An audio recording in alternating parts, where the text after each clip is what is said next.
est en train de quitter Cusco. Et avant de partir, évidemment,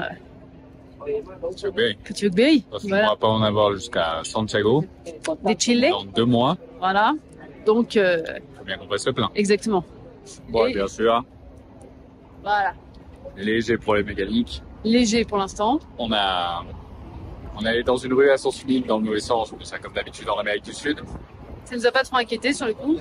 Mais elle était assez pentue.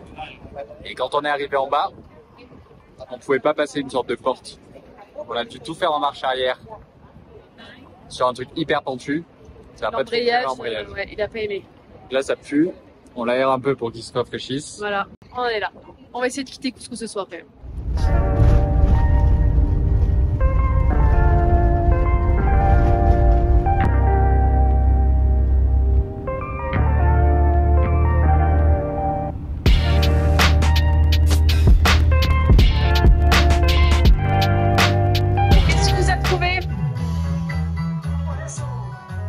J'ai trouvé un bar super local. Ouais. Parce que Valentine, ça fait je sais pas combien de temps qu'elle avait essayé la chicha. Et ils nous ont essayé la chicha de Turisto Gringo en haut de la montagne. C'était pas ça. On a demandé juste à goûter un verre. C'est dégueulasse. C'est de la bière de maïs. Par contre, c'est marrant parce que du coup, on est dans un petit village. Il y a une personne qui s'est arrêtée et qui a dit à Lucas qu'elle ressemblait à Jésus. Et une autre personne qui lui a dit qu'elle ressemblait à Moïse. C'est vraiment... On est bien sorti de Cusco hier. Notre embrayage nous a pas trop embêtés. On le sent un tout petit peu encore là ce matin, donc on va voir si ça dure. Si ça dure, évidemment, on ira faire checker ça. Et je pense que ça va. Visiblement, au ressenti, c'est pareil qu'avant. Et du coup, pour vous expliquer un petit peu la suite des événements là, sur les prochains jours. Donc là, on est en train de foncer vers la Bolivie, vers La Paz plus précisément, pour rejoindre mes parents qui cette fois-ci viennent 1 semaine et demie en vacances. Et donc le plan, ça va être, on va aller visiter avec eux le lac Titicaca du côté bolivien. Et ensuite, on part, c'est 3 jours, dans la forêt amazonienne de la Bolivie, à Madidi. Et on va faire pas du tout un trek comme on a fait la dernière fois. On va faire un truc un peu plus paisible. Et on espère qu'on va voir plein d'animaux parce que c'est vraiment réputé là-bas pour en voir plein. On vient d'arriver autour du lac Titicaca. C'est censé être là. Et c'est tout sec. Alors on espère qu'un peu plus loin, du coup, on verra quelque chose parce que... Ah oui, là-bas. Vous n'allez pas voir là. Vite fait, quoi. Vite fait, on voit un truc. On est arrivé à Puno, du coup c'est une des plus grandes villes qui est proche du lac. Et effectivement là, on peut voir qu'il y a de l'eau. C'est moins que ce qu'on pensait. Après à voir. Hein. Normalement il est très très grand en fait le lac. Il fait la jonction entre la Bolivie et le Pérou. Donc il y a une partie au Pérou et une partie en Bolivie. Et donc nous là on passe du côté péruvien, mais avec mes parents on va le visiter du côté bolivien. Ça va être marrant de voir la différence.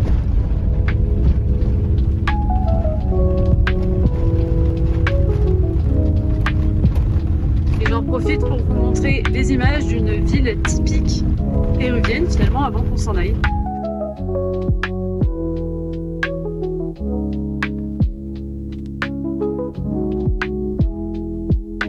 On s'est arrêté pour prendre...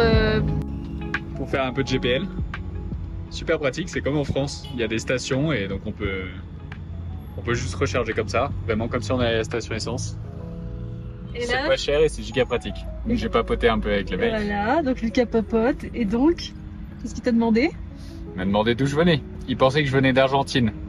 Je lui ai dit bah non, je viens de France, tu vois. Déjà, j'étais étonné qu'il me demande d'Argentine. Et quand je lui ai dit que je venais de France, il m'a dit ah mais on parle espagnol en France. Je pense que j'avais quand même atteint un sacré niveau d'espagnol. Lucas est trop fier de lui.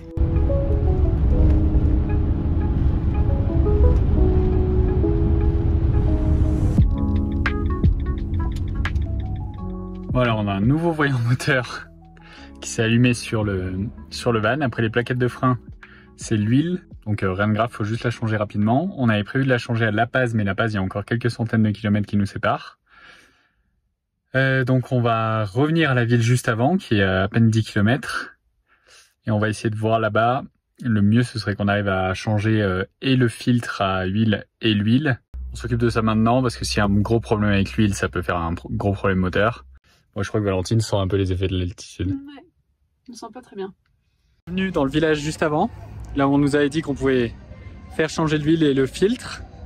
On a essayé un premier endroit où ils nous ont dit oui, tout est bon, pas de souci, on vous le fait pourtant. Et au dernier moment, ils nous ont dit ah non, mais l'huile n'est pas compatible, on n'a pas ce qu'il faut pour le filtre. Donc on a essayé un deuxième endroit, juste derrière moi. Et là c'est bon, j'ai bien vérifié tout sur l'huile, ça répond toutes aux spécifications qu'on a. Ils ont aussi un filtre, c'est pas le filtre original, mais ça marche pour ce type de véhicule. Donc c'est nickel. Le mec sent un peu l'alcool, mais normalement, changer l'huile, je crois que c'est un des trucs les plus faciles en termes d'entretien de véhicule. Faut juste que je vérifie pendant qu'il verse l'huile, qu'il verse la bonne. Mais on devrait être bien.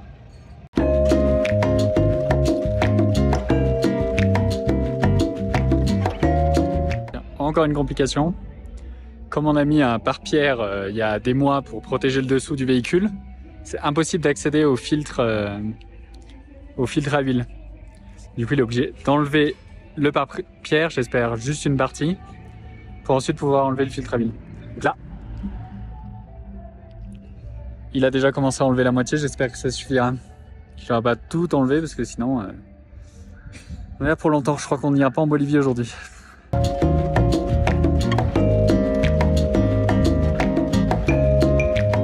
Bon, apparemment, il a réussi à sortir l'huile, mais par contre, il n'a pas le bon filtre. Donc il va laver notre vieux filtre, que normalement on aurait dû changer il y a 10 000 km. Et on va rouler comme ça jusqu'à La Paz, je pense que c'est déjà mieux que rien. Et à La Paz, on changera au moins le filtre, on verra si on aura aussi à changer l'huile. C'est jamais facile, hein.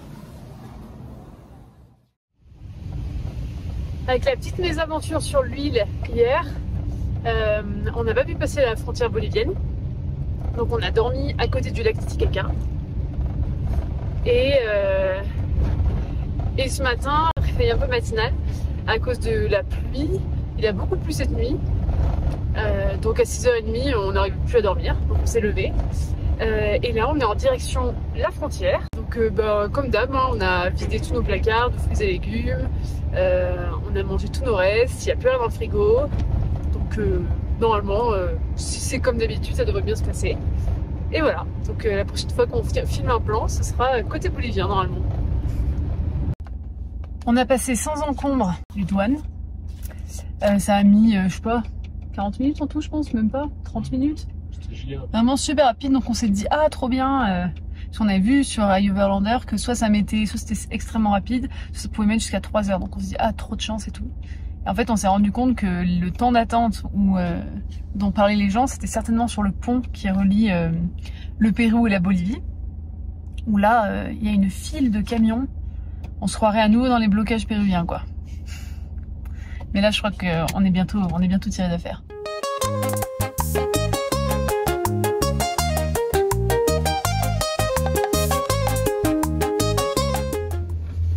On est bien arrivé à La Paz, on vient juste de poser le van dans le parking sécurisé où il va rester le temps qu'on visite la Bolivie en 4x4 avec les parents de Valentine. Et là du coup, on les rejoint dans le centre via le téléphérique, comme vous voyez c'est trop cool, on a une vue trop cool sur la ville. Et le seul truc qu'on a, c'est qu'on a eu un petit changement de plan pour les prochains jours. Parce que comme Valentine a trop le mal d'altitude, on va laisser tomber le lac Titicaca, parce qu'il est à plus de 4000 mètres. Et à la place, on va se diriger directement vers la jungle bolivienne. Donc je pense que ça va être bien cool quand même. C'est parti.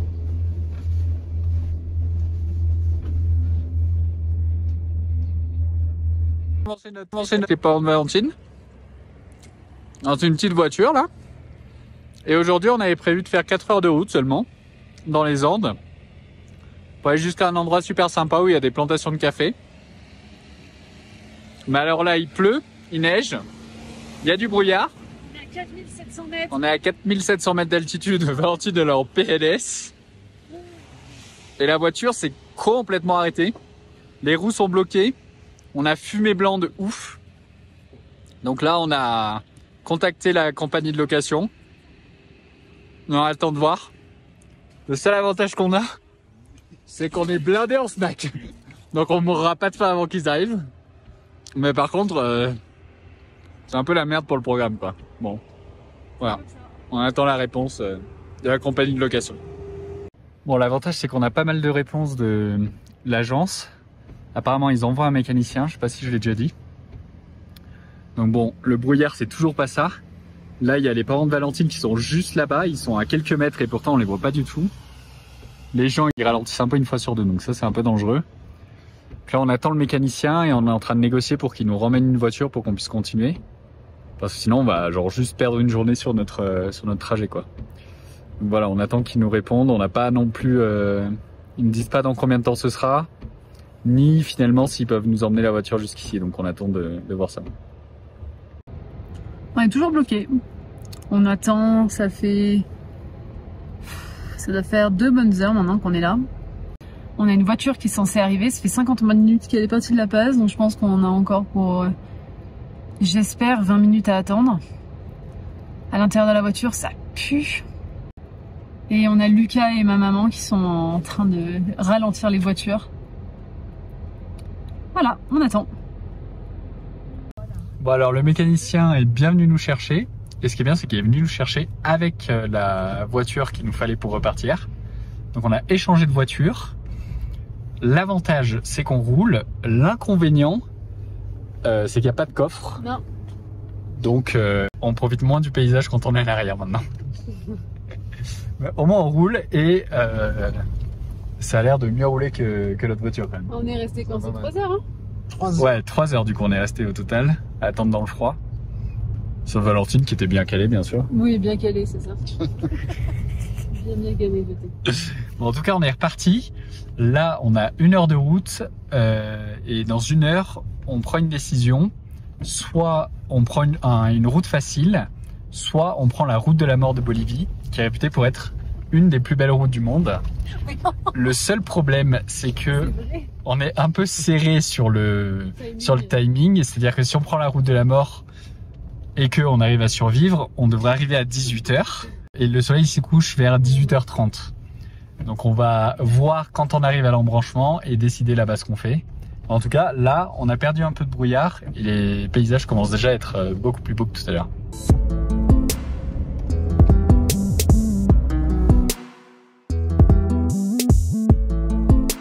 Ça y est, on est bien sur la route de la mort. Après avoir vu le panneau, le début on n'était pas trop convaincu, mais là ça y est, on a des beaux plongeants. Alors là, il y a un, vous allez dire ouais, il y a un rail et tout pour protéger, mais en fait la plupart du temps, il n'y en a pas. Et il y a un énorme plongeant et la vue est magnifique, c'est trop cool. Donc là, on est censé arriver à 18 h, le soleil se couche entre 18 h et 18 h 30. Donc il faut quand même pas qu'on traîne. Puente Diablo.